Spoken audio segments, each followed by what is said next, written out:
Hello students, welcome to history class 11th.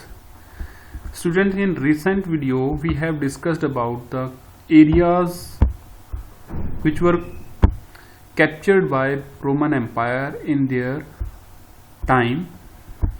As we have discussed, they have captured the city of Herod Kingdom, which yielded equivalent to the 5.4 million denarii as per year, equal to 125,000, means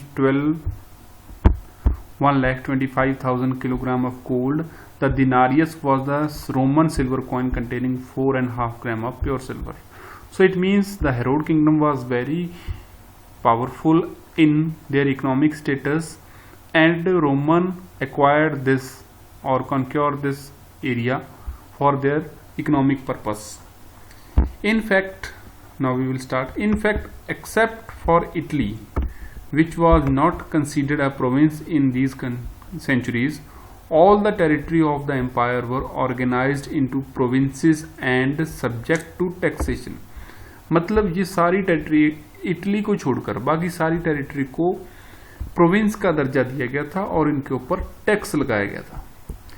At its peak in the 2nd century, Roman Empire stretched from Scotland to the borders of Armenia, from Sahara Desert to the Euphrates and some time beyond. So जो Roman empire था उसका area क्या था? Scotland से लेकर Armenia तक ऊपर की तरफ देखें अगर हम, और सहारा डेजर्ट तक भी फैला हुआ था. एक ये एम्पायर काफी बड़ा था. एक तरफ मेडिटेरेनियन सी आ गया, ऊपर की तरफ आ गया आर्मेनिया, जो हम साउथ की तरफ देखें साउथ ईस्ट की तरफ, और वेस्ट की तरफ देखें स्कॉटलैंड आ गया. और अगर हम देखें ईस्ट की तरफ तो सहारा यूफ्रेट रिवर जो है ये इसका बहुत बड़ा एरिया कवर किया था, और इससे भी ज्यादा बढ़ जाता था कभी कभी. Given that there was no government in the modern sense to help them to run things, you may well ask how was it possible for an empire to cope with the control and administration of such a vast and diverse setup of territories with the population of around 60 million in the mid century. तो आप देख सकते हो कि इतना बड़ा empire जहां पर 60 मिलियन की पॉपुलेशन थी और एक बहुत बड़ा एरिया था, उसमें कहते हैं कि कोई सिस्टम ऑफ गवर्नमेंट नहीं था, तो राजा कैसे रूल कर पाता था? तो देखिए राजा ने क्या किया था. The great urban centres lined the shores of Mediterranean were the true bedrock of imperial system. मतलब जो ये सिटीज थे जैसे कार्थेज, अलेक्जेंड्रिया, एंटीओक, ये बिगेस्ट सिटीज थी. इन सिटीज को मेडिटेरेनियन सी शोर पर स्टेब्लिश कर दिया गया, और यही था इंपीरियल सिस्टम का सबसे बड़ा पिलर जो ये बनाते थे. It was through the cities the government was able to tax the provincial countryside and generated much of the wealth of the empire. तो इस सिटीज से क्या होता था? गवर्नमेंट एक टैक्स लगाती थी प्रोविंशियल टाउन्स में, विलेजेस में, और उसी से इस रोमन एम्पायर की जो इनकम थी वो बनी रहती थी, वेल्थ बनी रहती थी. What this mean is that local upper class actively collaborated with the Roman state in the administering their own territories and raising tax from them. तो लोकल लोग जो होते थे, जो अमीर लोग थे, जो ऑफिशियल्स थे उस टाइम के, वो क्या करते थे? राजा के साथ कोऑपरेट करते थे और टैक्स कलेक्ट करने में उसकी हेल्प करते थे, और बदले में राजा उनको सिक्योरिटी प्रोवाइड करता था. One of the most interesting aspects of Roman political history is the dramatic shift in power between Italy and the provinces. तो एक बहुत बड़ा इंटरेस्टिंग एस्पेक्ट था वो था कि इटली से पावर प्रोविंसेस में शिफ्ट हो गई थी. Through out the 2nd and 3rd century ये ऐसा होता रहा. It was the provincial upper class who supplied most cadre that govern the provincial and command the armies. Provinces से बहुत सारी आर्मी आती थी, जिसकी वजह से सरकार में प्रोविंशियल लोगों का जो हस्तक्षेप था काफी बढ़ गया था, इंटरफेरेंस काफी बढ़ गया था. They came to form a new elite of administrator military commanders whom became much more powerful than the senatorial class because they had the backing of the emperor. तो प्रोविंस में से ज्यादातर टैक्स कलेक्ट होता था, और ज्यादातर tax collect होने की वजह से यहाँ पर लोग जो थे काफी अमीर भी थे, और साथ साथ क्या था कि यहाँ से बहुत सारी मिलिट्री सप्लाई आती थी. तो ये जो प्रोविंशियल जो एडमिनिस्ट्रेटर थे, काफी बड़े लोग जो थे, पावरफुल लोग, इन्होंने सीनेटोरियल क्लास की पावर को लिमिट कर दिया। मतलब उनकी पावर को लिमिट कर दिया। इससे राजा को भी फायदा था कि सीनेट जो थे राजा को काम नहीं करने देते थे, फ्री हैंड काम नहीं करने देते थे। दूसरी तरफ ये जो लोग थे, प्रोविंसेस के लोग जो थे, आम लोग जो थे, इन प्रोविंशियल पॉपुलेशन ने इनकी बातें, सीनेटोरियल क्लास की बातें मानने से, इनके हुक्म मानने से मना कर दिया गया। As this new group emerged, the Emperor Gallienus consolidated the rise of power by excluding senator from the military command. अब राजा ने देखा, गैलिनस ने देखा कि जो मिलिट्री कमांडर हैं वो ज्यादातर प्रोविंसेस से हैं और हमारी जो उनकी सरकार में पावर थी वो प्रोविंसेस से ज्यादा हो गई थी। राजा ने क्या किया, गैलिनस राजा ने क्या किया, सीनेटर को सस्पेंड कर दिया। कहां से? मिलिट्री कमांड से। अब सीनेटर्स के पास मिलिट्री कमांड नहीं थी। We are told that Gallienus forbade senator from serving the army और having access to it in order to prevent to control the empire from falling into their hands. तो राजा गैलिनस ने क्या किया था, सीनेटर को आर्मी में किसी भी तरह से सर्विंग करने या वहां तक पहुंच रखने, मतलब उस आर्मी को अपनी तरह से यूज करना, ये सब बैन कर दिया था। ये ऐसा क्यों किया था? To prevent control of empire from falling into their hands. मतलब जो एम्पायर है वो रोमन एम्पायर के हाथों से निकलकर कहीं सीनेट के हाथ में ना चला जाए, ऐसा डर था गैलिनस को, जिसकी वजह से उसने सीनेट की पावर को लिमिट कर दिया।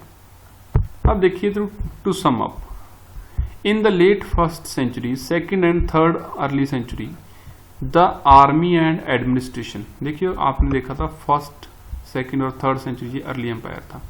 एडमिनिस्ट्रेशन और आर्मी जो था were increasingly drawn from the provinces, ज्यादातर प्रोविंसेस से आती थी। As per the citizenship separate to this region and was no longer confined to Italy. अब ये जो सिटीजनशिप थी इटली में कन्फाइंड नहीं थी, ये पूरे रोमन एम्पायर में फैल गई थी, जिसकी वजह से प्रोविंसेस काफी स्ट्रांग हो गए थे। But individuals of Italy origin continue to dominate the senate at least till the 3rd century, when the senator of provincial origin became the majority. Italy से आए हुए जो लोग थे उनको ज्यादातर सीनेट में सिलेक्ट किया जाता था पुराने टाइम से, और ये डोमिनेट करते रहे सारे के सारे सीनेट को। और इन सीनेट की पावर जो थी वो प्रोविंशियल ओरिजिन के जो मेजोरिटी लोग थे उन्होंने इसकी पावर को लिमिट कर दिया।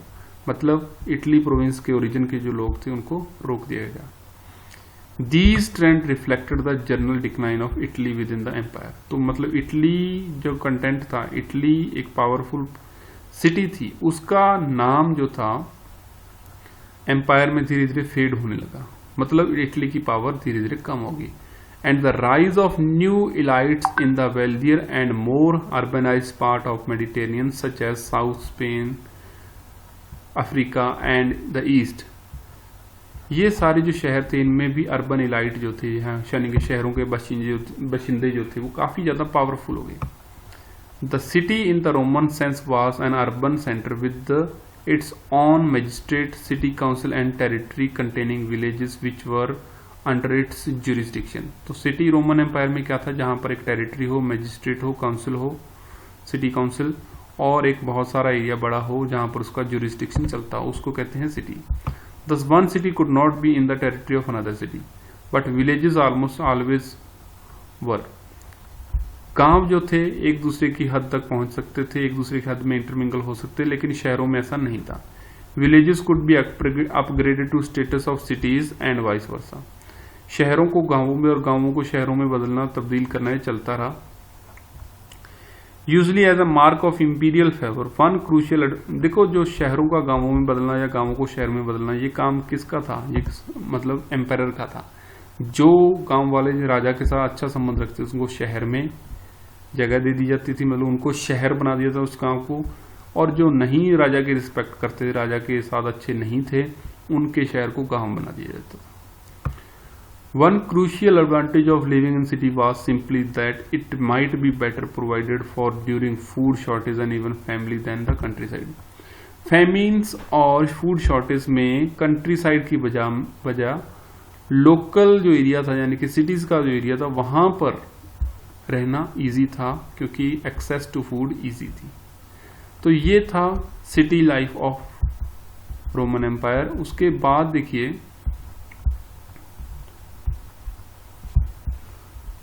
पब्लिक बाथ जो था एक मोस्ट स्ट्राइकिंग फीचर था रोमन अर्बन लाइफ का। मतलब शहरों में पब्लिक बाथ, जैसे हमारे इंडस वैली सिविलाइजेशन में भी एक पब्लिक बाथ था, ये भी ईरान के रूलर से फॉलो किया गया होगा शायद, कि जो पब्लिक बात है, when one Iranian ruler tried to introduce them into Iran, he encountered the wrath of clergy there. Water was sacred element, and to use it for public bathing may have seemed a decretion to them.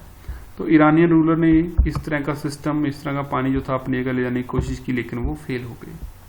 तो Roman urban life का एक example था, एक बहुत बड़ा bath, public bath, and urban population also enjoyed much higher level of entertainment. For example, one calendar tells us that spectacular filed no less than 176 days of the year.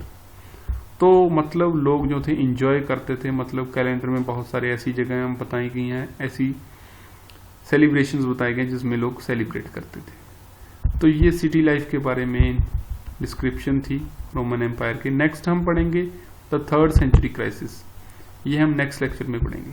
Thank you.